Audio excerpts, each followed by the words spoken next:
sama ng panahon sa loob at labas po ng ating area of responsibility. Mainit na hangin na mula sa Pacific Ocean o yung tinatawag po natin na easterlies ang dominanteng hangin ngayon na umiihip sa ating bansa.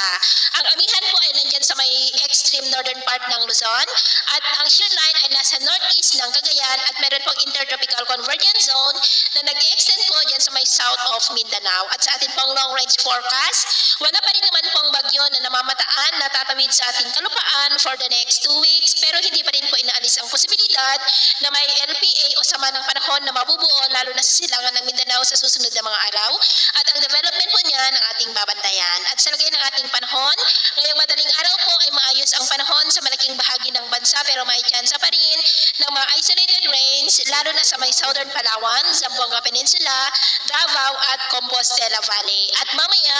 ay asahan natin ang nasisikat ang araw sa malaking bahagi ng bansa pero may tsansa pa rin ng cloudy skies with isolated rains lalo na po sa silangan ng Mindanao, Sulu Archipelago at Zamboanga del Sur. At mamayang hapon, maayos pa rin ang panahon sa malaking bahagi ng bansa pero may tsansa pa rin ng cloudy skies with isolated rains lalo na po sa may Cagayan, ilang bahagi ng Cordillera at sa malaking bahagi ng Mindanao kaya mag-ingat pa rin po tayo. Sa atin naman po mga baybayin, maalon po ngayon sa buong seaboard ng silangan ng ating bansa ng mga alon dyan ay posible po na aabot hanggang sa 1 to 3 meters high hanggat maaari po.